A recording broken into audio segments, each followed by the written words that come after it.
Smells like football, baby.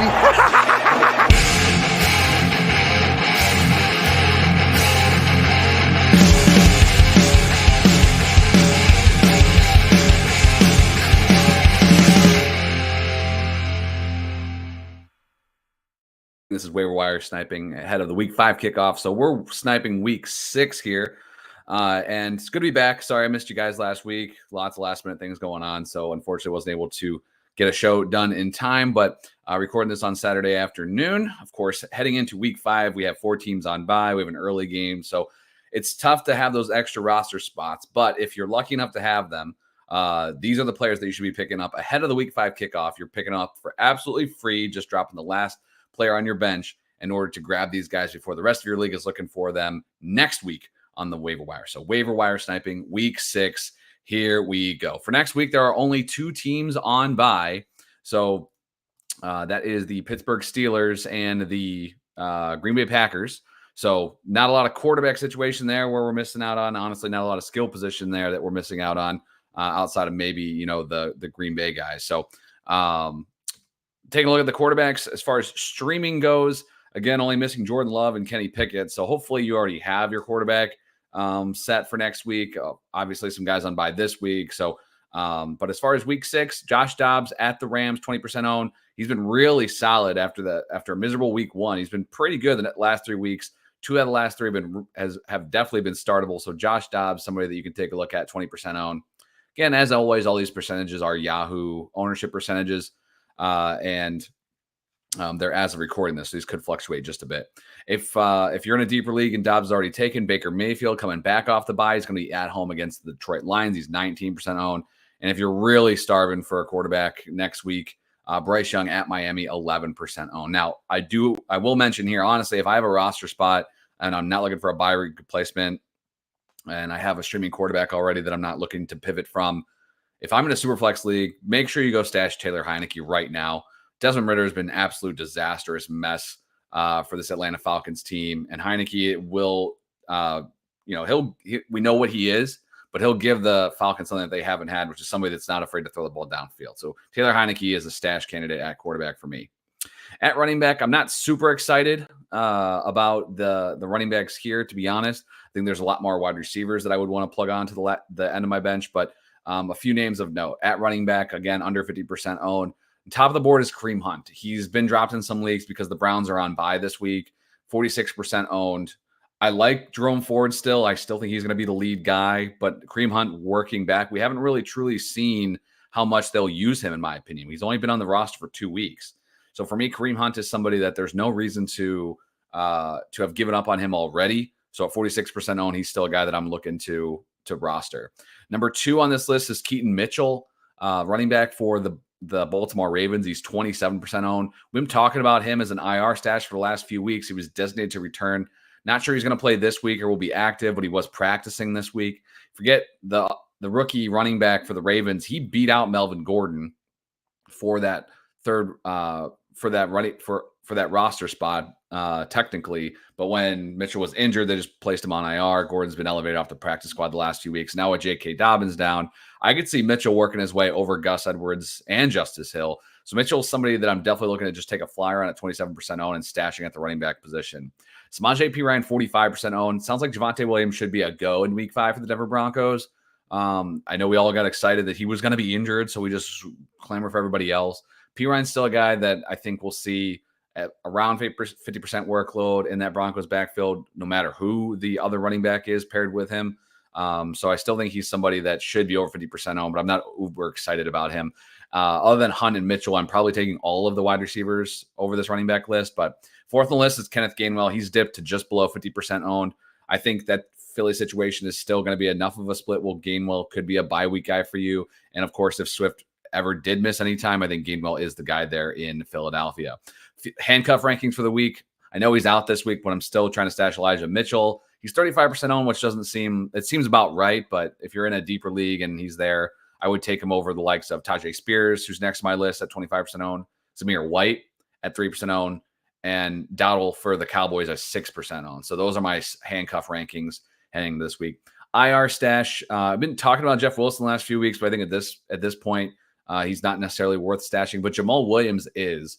He's 43% on. If you have an IR slot, we haven't seen the Saints use any of the other running backs really with much success after Jamal Williams' injury. Alvin Kamara obviously stepped right into a healthy amount of touches his first week back. So I still expect him to be the lead dog. But when Jamal's back, I'd be interested in just to see how he's going to be utilized with Kamara on the roster as well. Now, wide receivers, these are the names that I'm much more interested in. A lot of rookies on this list, but guys that I want to try to stash on the end of my roster. And you're going to hear this a lot, probably the rest of the season. But heading into week 5, this is the first week of bye weeks. Bye weeks are generally where I'll look for teams to make shifts earlier on in the season. Now, if a team has a week 13 bye, it's probably not going to happen. But if you have a team that has an earlier bye week, I wouldn't be surprised to see them come out and slightly change how they're distributing targets and touches and looks. So with that being said, there is a small subset of wide receivers that are less than 60% owned, but are just over 50% owned, which is the threshold I use for waiver wire sniping. But I did want to mention these, and this is how I have them ranked in order. Joshua Palmer, with the Chargers on bye, he was dropped in some leagues, and there is absolutely no reason that he should be under 60% owned. If he's available right now, go get him, grab him, stash him. He is a guy that I think we'll see a ton of targets in this Chargers offense, especially over the next couple of weeks. And then their bye week's already passed. So you don't have to worry about that. Elijah Moore, similar to Palmer. He's on bye this week as well, but he's seen a healthy dose of targets. He's been, he kind of got downgraded, I think, and probably dropped based off what he did in week 4. But that was without Deshaun Watson. So I expect Elijah Moore to see a decent amount of targets going forward.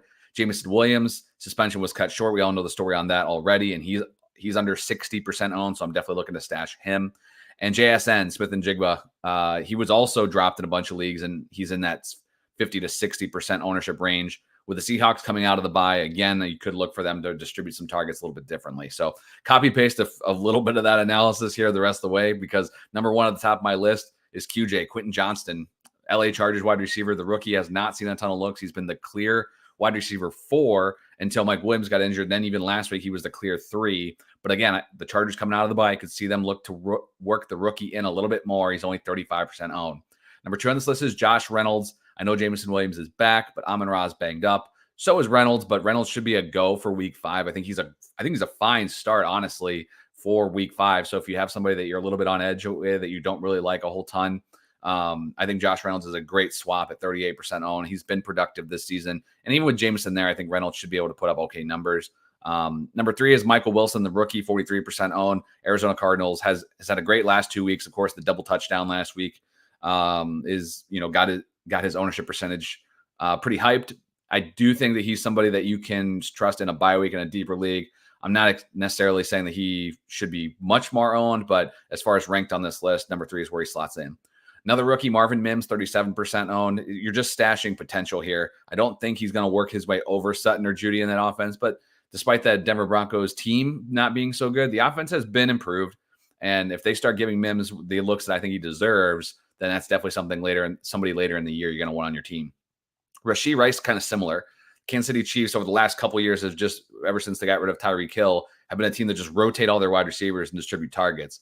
Rice so far has had the most success. He had 2 week 4 receptions fall just at the 1-yard line. So I think when you're looking at Rashee Rice, for a rookie, he's got a good amount of playing time, and hopefully we'll see this Chiefs offense kind of shift and put him on the field more. Another couple rookies to round out their wide receiver rankings at 6 and 7. Jonathan Mingo is out of concussion protocol. He's only 8% owned. He saw the field a ton the first couple weeks before missing a game with a concussion. I know DJ Chark was out, and we haven't necessarily seen a true game with Thielen, Chark, and Mingo all healthy. But I do think Mingo will see the majority of the outside targets with Adam Thielen. So at 8% owned, he's definitely somebody I'm looking to get back on my roster if he was dropped.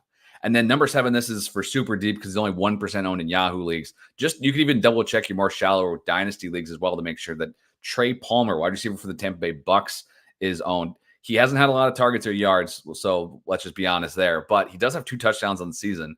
And don't forget, Mike Evans did sustain an injury in week 4. So with the Bucks on bye in week 5, we're not going to get a lot of updates on Evans as we saw throughout the week. But I'm going to stash Palmer in some deeper leagues just in case. If I'm super desperate in week 6, now only with 2 teams on bye, I doubt that's going to be the case for most of you. But Palmer is a guy that I'm looking to stash just in case. Could be somebody that you need to plug and play here over the next couple weeks if Mike Evans misses any time. back to the streamers. We'll go with the tight ends. Now, I'll preface this with the top tight end ad as far as streaming tight ends, and even for the teams that have been struggling with their tight end, which is probably the majority of your league, Logan Thomas is going to be the guy that everybody's going after next week. But since he already played on Thursday, he's not eligible for waiver wire sniping. He needs to be eligible to be just picked up for free either Saturday, if you're listening to this, or Sunday before kickoffs. So I'm going to preface that if you're not sure, you don't want to burn a roster spot on a second tight end, I would definitely just hold off, and then you're going to have to just pay up for Logan Thomas once waivers run on Tuesday. But for you guys here, tight end streamers, Zach Ertz at the Rams, 48% owned.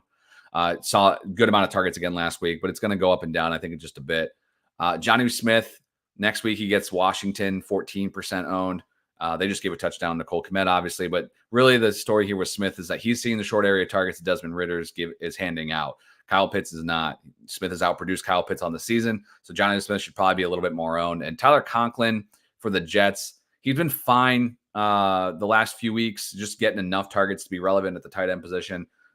So again, nobody really on bye next week as far as streaming, but Freiermuth is banged up. So Conklin could be a guy that you take a look at. He's at home against the Eagles. He's 5% owned. DST streamers, there's really only two that I'm going to take a look at. And the first one is Houston. They're going to be at home against New Orleans. They're 26% owned, and Derek Carr didn't really show a lot for us last week. So I'm not necessarily too scared about that New Orleans offense. You could take a look at Houston.